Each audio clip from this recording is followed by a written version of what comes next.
출애굽기 6장을 통해서 사방이 캄캄하게 막혀버린 그런 절망의 벼랑 끝에서 이제 내가 하리라고 선하신 그 하나님의 주권과 또 친히 우리의 고엘 속량자가 되어 주시겠다는 하나님의 사랑과 은혜가 담긴 그런 언약의 말씀에 대해서 우리가 살펴보았습니다. 비록 이스라엘 백성들은 가혹한 노역 그리고 상한 마음, 고체르 루아르라고 했죠. 그 상한 마음 때문에 그 하나님의 언약의 말씀을 듣고도 귀를 기울이지 못했지만, 하나님은 그런 이스라엘 백성들의 그런 원망과 또한 불신마저도 하나님의 놀라운 그 구원의 계획을 막을 수는 없었던 것입니다. 이제 오늘 우리는 본문인 출애굽기 7장에서는 애굽의 신과 여호와 하나님의 사이에 본격적인 영적 전쟁이 시작되는 부분입니다. 오늘 모세와 아론이 이 하나님의 말씀을 품고 다시 한번 그 바로 왕 앞에 서게 되죠. 그때 모세의 나이는 우리가 방금 읽은 것처럼 80세였고 아론은 83세였습니다. 세상의 눈으로 보면 늙고 초라한 그런 두 늙은이가 당시 세계 최강국이었던 그런 막강한 권력을 가진 바로왕 앞에 선 것입니다. 하나님은 계란으로 바위를 치는 것보다 더 무모해 보이는 이 싸움터에 모세와 아론을 밀어 넣으시면서 과연 그들에게 어떠한 영적 무기를 제공해 주셨을까요? 오늘 본문을 통해서 한번 그 영적 무기가 무엇인지 우리 한번 살펴보고자 합니다. 첫 번째는 바로 하나님은 모세를 바로 앞에서 신같이 세우셨습니다. 다시 바로 앞에 서야 하는 모세는 매우 두렵고 위축이 되었습니다. 출애굽기 6장 마지막 절을 보면 모세가 말하기를 나는 입이 둔한 자이오니 바로가 어찌 나의 말을 들으리까 하면서 굉장히 주저하는 모습을 보이게 됩니다. 그런 모세를 향해서 하나님께서 주신 첫 번째 말씀이 바로 오늘 우리가 읽었던 본문 1절 말씀이죠. 같이 우리가 믿음의 선포를 하듯이 같이 한번 1절 말씀을 읽어보도록 하겠습니다. 같이 읽습니다. 여호와께서 모세에게 이르시되 볼지어다 내가 너를 바로에게 신같이 되게 하였은즉 내 영 아론은 내 대언자가 되리니. 아멘. 그런 주저함과 그런 두렵고 위축한 가운데 하나님은 모세를 향하여서 내가 바로 앞에서 너를 신같게 해주겠다라고 그렇게 말씀을 하신 것입니다. 이 말은 모세가 그러면 창조주 하나님과 같은 존재가 된다는 의미일까요? 그런 의미는 아니죠. 그런 의미가 아니라 바로 하나님이 가진 권위, 그 완벽한 권위를 모세에게 위임해 주겠다는 것입니다. 위임해 주었다는 것입니다. 바로 하나님의 권위를 완벽하게 모세가 그 권위를 위임을 받은 하나님의 대리자가 되었다는 것입니다. 고대 근동에서 애굽 왕 바로는 태양신 라신의 아들이죠. 그리고 라신의 아들이자 살아있는 신으로 숭배받던 그러한 존재였던 것입니다.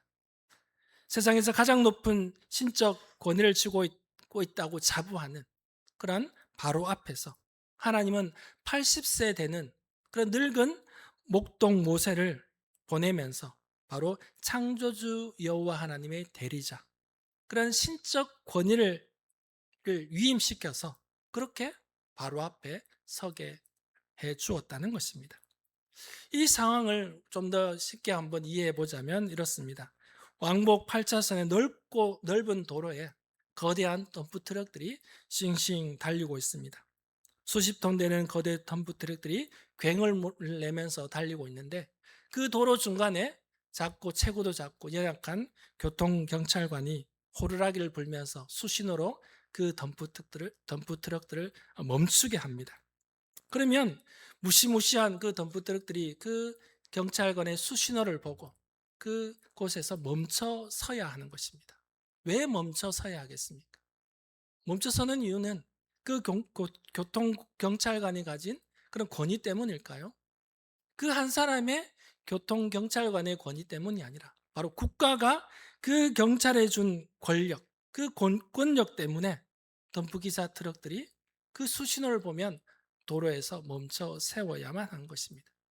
이처럼 모세도 자신의 힘과 능력으로는 바로 앞에 설 수 없는 그런 불가능한 상황이었지만, 하나님께로부터 이런 하나님의 신적인 권위, 하나님으로 부여받은 그 권위를 위임받았기 때문에, 그 권위가, 하나님의 권위가 바로 자신의 권위가 되기 때문에 바로 앞에 당당하게 설 수 있게 되었다는 것입니다.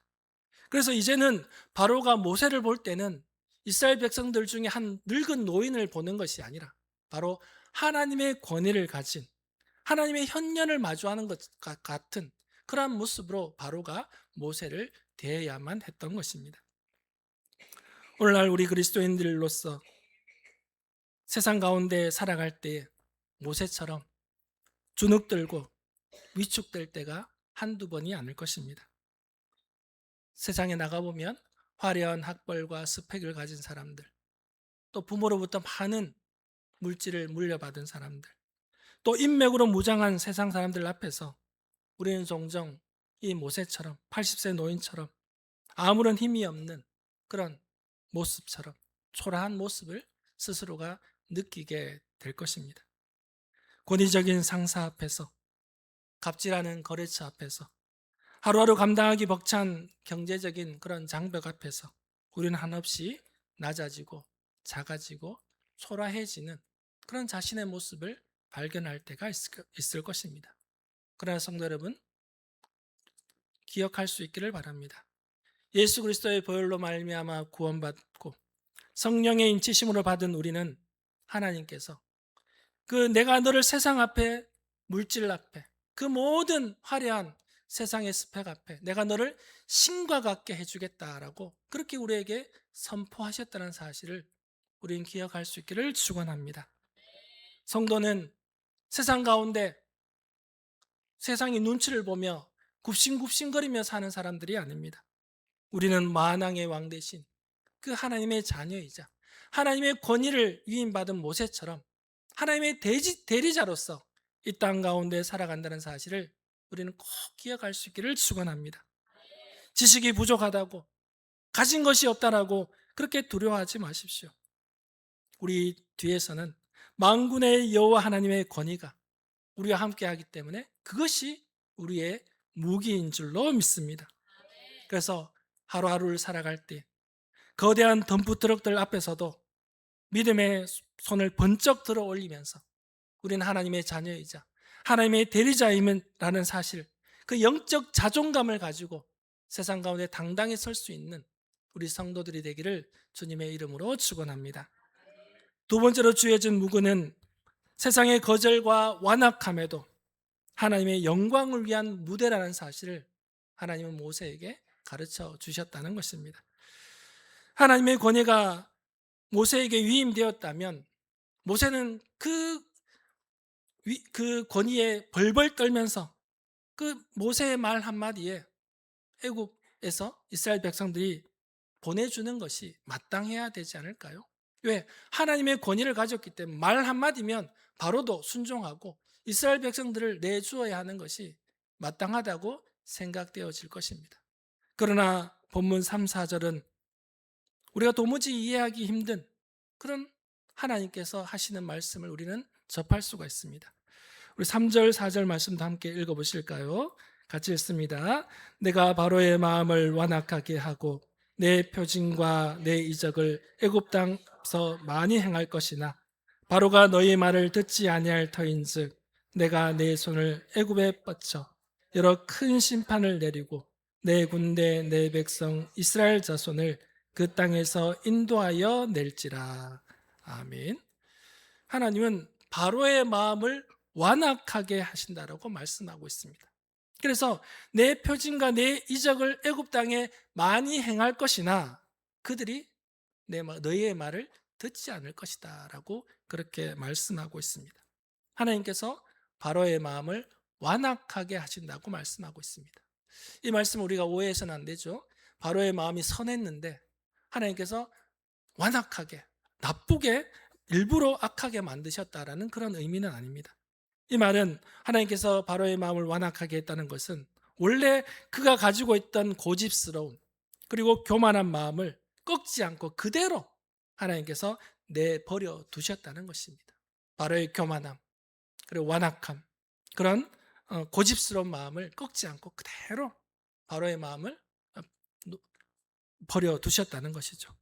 그렇다면 하나님 왜 그 교만한 바로를 즉시 꺾지 않고 왜 그대로 내버려 두셨을까요? 왜 그랬을까요? 그 이유를 본문 5절이 우리에게 가르쳐 주고 있습니다. 5절 말씀도 함께 읽어보겠습니다. 내가 내 손을 애굽 위에 펴서 이스라엘 자손을 그 땅에서 인도하여 낼 때에야 애굽 사람이 나를 여호와인 줄 알리라 하시매. 아멘. 모세가 하나님의 그 권위를 위임받아서 한마디만 하면 바로가 벌벌 떨면서 이스라엘 백성들을 이렇게 애굽에서 내주었다면, 보내주었다면 과연 어떻게 되었을까요? 뭐 많은 상상들을 우리가 할 수 있겠지만, 그러나 애굽 사람들은 저 늙은 사람이 히브리인이 와서 바로와 몇 마디 하더니만 어, 그 이스라엘 백성들이 이제 우리나라에서 나갔네. 그 사람 대단한 사람이네. 이렇게 생각하고 시간이 지나면 아마 잊혀져 버렸을 것입니다. 이스라엘 백성들조차도 모세 대단한 사람이네, 능력 있는 사람이네라고 그렇게 생각했을 것입니다. 그 뒤에 계시는 하나님의 전능하심을 전혀 깨닫지 못했을 것입니다. 그러나 하나님께서는 이렇게 바로의 마음을 완악하도록 내버려 두신 것은 애굽의 수많은 우상들이 얼마나 헛되고 거짓 우상인지, 그 우상이 얼마나 무능한 것인지를 보여주시기 위해서, 그에 반해서 여호와 하나님만이 참된 하나님이심을 애굽 사람들과 이스라엘 백성들 영혼 깊숙이 새기기 위해서 그렇게 바로의 마음을 완악하도록 그대로 내버려 두셨다는 것입니다. 그래서 바로의 완악함은, 바로의 거절은 구원의 실패가 아니라 오히려 하나님의 크고 놀라운 기적이 찬란하게 펼쳐질 그런 영적인 무대로 하나님께서 만들어 주셨다는 것입니다. 사랑하는 성도 여러분, 우리가 신앙생활을 하다 보면 도무지 이해가 되지 않는 그런 막막한 현실, 막막한 상황을 우리가 만날 때가 있을 것입니다. 작정 기도를 하고 금식 기도를 하고 여기저기 사람에게 기도를 부탁했는데도 불구하고 그 상황이 풀리기는 커녕 오히려 더 꼬이기만 하는, 더 악화되는 상황을 우리가 맞이할 때가 있을 것입니다. 예를 들자면 남편을 품으려고 하는데 오히려 더 남편 마음이 완악해지는 것을 우리가 경험하게 됩니다. 자녀에게 더 사랑으로 보듬으려고 품으려고 하는데 오히려 자녀는 더 엇나가는 그런 모습을 우리는 보게 됩니다. 말씀대로 정직하게 그렇게 내가 가게를 운영하고 그렇게 사업을 하려는데 오히려 더 거래처의 행포는 심해지고 재정적인 압박은 더 나를 억제해오는 그런 일들을 우리가 만날 때가 있을 것입니다. 왜 하나님은 우리 앞에 이 바로와 같은 장벽들을 즉시 치워주지 않고 왜 그대로 놓아두시는 걸까요? 왜 지연시키냐는 것입니다. 우리가 기도하면 우리 사랑의 하나님께서 빨리 그 즉각적으로 기도를 응답해 주시지 왜 자꾸 우리의 기도의 응답을 지연시키냐는 것입니다. 열심히 하려고 할 때, 그런 낙심된 일이 올 때 우리는 우리의 마음이 포기하고픈 마음이 들게 되죠. 그러나 우리 그리스도인들은 절대 그런 상황이 와도 포기하거나 낙심하지 마십시오. 세상의 거절과 기도 응답의 지연은 결코 하나님의 능력이 부족해서 우리의 기도에 응답 못하시는 것이 아니죠. 우리의 기도를 외면하시는 것이 아닙니다. 그것은 우리의 삶 가운데 하나님의 영광이 더 크고 완벽하게 드러나기 위한 바로 하나님의 계획하심에 있다는 사실을 우리는 발견해야 될 줄로 믿습니다. 지금도 하나님은 계획 공사 중이라는 것이죠. 아직 공사가 완전히 끝나지 않았다는 것입니다. 그 공사가 끝났을 때는 우리가 생각지 못한 놀라운 하나님의 영광이 펼쳐질 그런 무대를 하나님께서 만들어 가고 있다는 것입니다. 우리 자신이 아무것도 할 수 없다고 느껴질 때 그 강력한 절망, 막연함, 그걸 우리가 경험해야지만이 우리는 하나님 앞에 모든 것을 다 내려놓을 수 있다는 것이죠.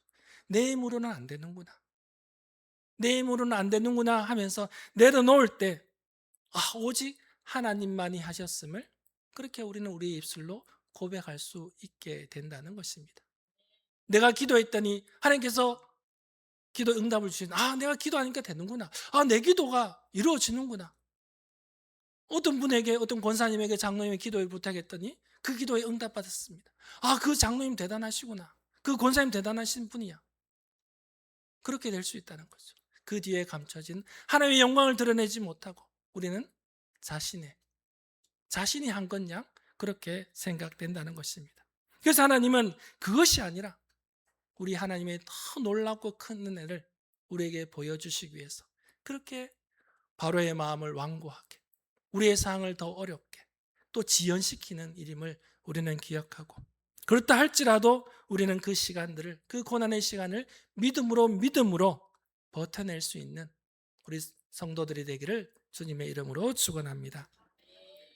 세 번째로는 하나님은 세상의 뱀을 삼키는 지팡이를 모세의 손에 쥐어 주셨다는 것입니다. 모세와 아론이 바로 앞에 섰습니다. 바로는 그들에게 너희가 하나님의 보냄을 받았다면 이적을 보이라고 그렇게 요구하고 있습니다. 그러자 본문 10절을 보면 모세와 아론이 바로에게 가서 하나님께서 명령하신 대로 행하여 아론과 바로와 그의 신하 앞에 지팡이를 던지니 뱀이 된지라. 하나님께서 말씀하신 대로 아론이 바로 앞에 지팡이를 던졌더니 그 지팡이가 뱀이 되었습니다. 그런데 여기서 뱀으로 번역된 히브리어는 우리가 흔히 일반적으로 보는 뱀, 일반적인 뱀, 나하시라고 하는데 그런 뱀이 아니라 바로 본문에 쓰여진 히브리어는 탄닌이라는 히브리어로 쓰여져 있습니다. 이 탄닌은 고대 근동 문헌에 보면 주로 바다의 괴물, 거대한 악어, 무시무시한 독사를 의미하는 그런 단어로 쓰였습니다. 애굽 나일강을 지배하는 거대한 악어이자, 그리고 바로왕 애굽 왕관 한가운데 곳곳하게 써있는 코브라, 여러분 영화라든지 드라마에 그런 모습을 보셨죠? 코브라가 반듯하게 서 있는 모습, 그것을 가리키는 단어가 바로 탄닌이었다는 것입니다. 그러면 아론이 바로 앞에 던진 지팡이가 이 탄닌으로 되었다는 것은 과연 어떤 의미가 있을까요? 거대한 악어, 그런 코브라와 같은 그런 모습으로 변했다는 의미는 무엇이냐면 바로 앞에서 최고의 신이자 권력의 상징인 바로 앞에 정면 도전한다는 그런 의미를 가지고 있는 것입니다. 바로 앞에서 바로의 권위를 상징하는 그 탄닌으로 변화되었다는 건 정면 도전이죠. 한번 대결해 보자는 그러한 의미를 지니는 것입니다.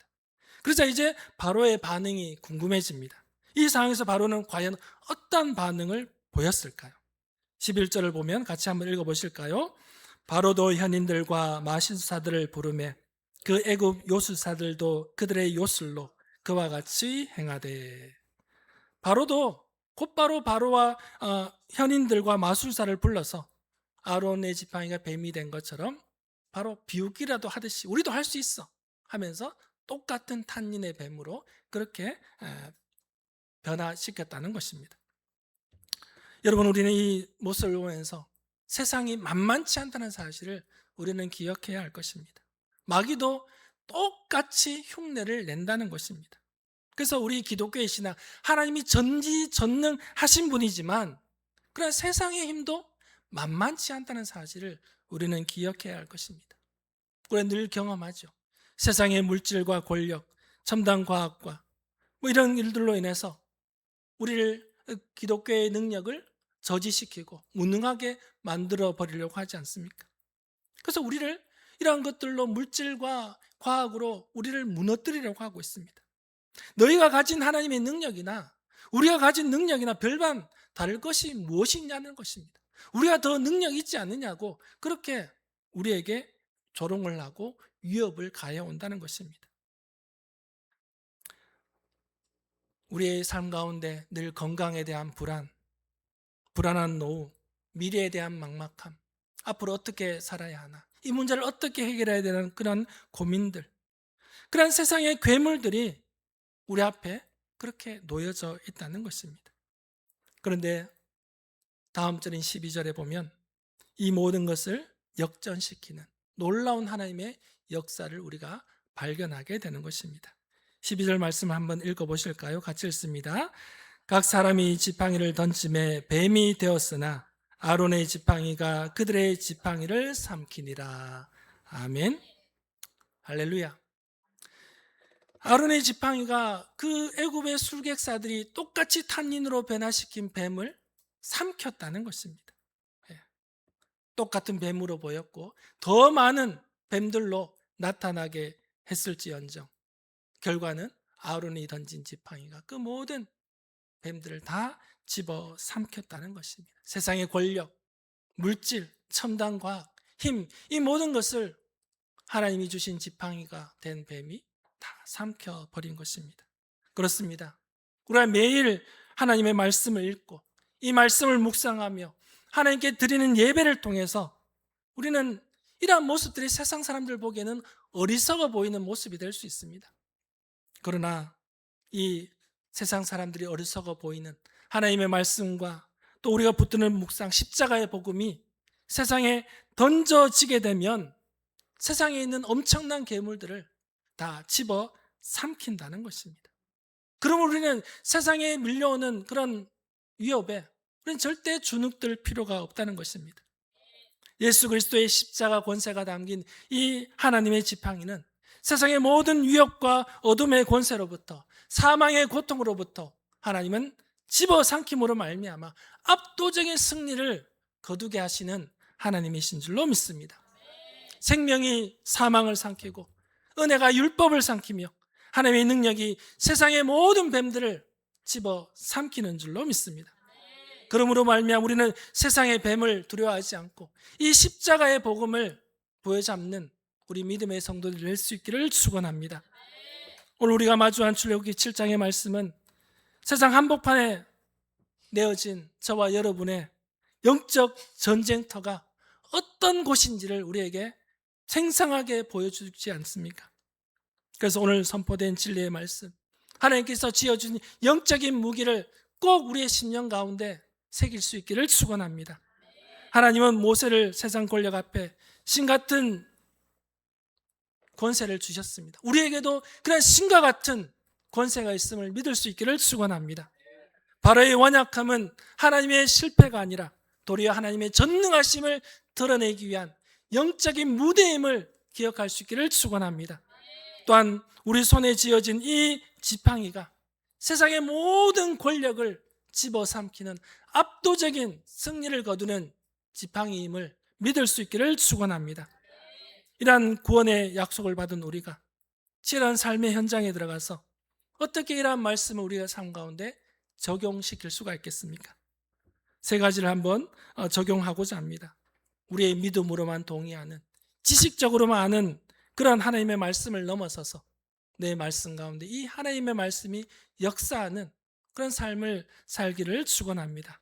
첫 번째로는 세상의 위협 앞에 설 때마다 나 자신이 바로 하나님의 자녀, 바로 하나님의 대리자임을 기억하고 우리의 영적인 신분을 강력하게 선포할 수 있기를 축원합니다. 주일이 지나고 이 예배당을 나서는 순간 우리의 모든 걱정과 근심이 우리 가운데 엄습할 때가 있을 것입니다.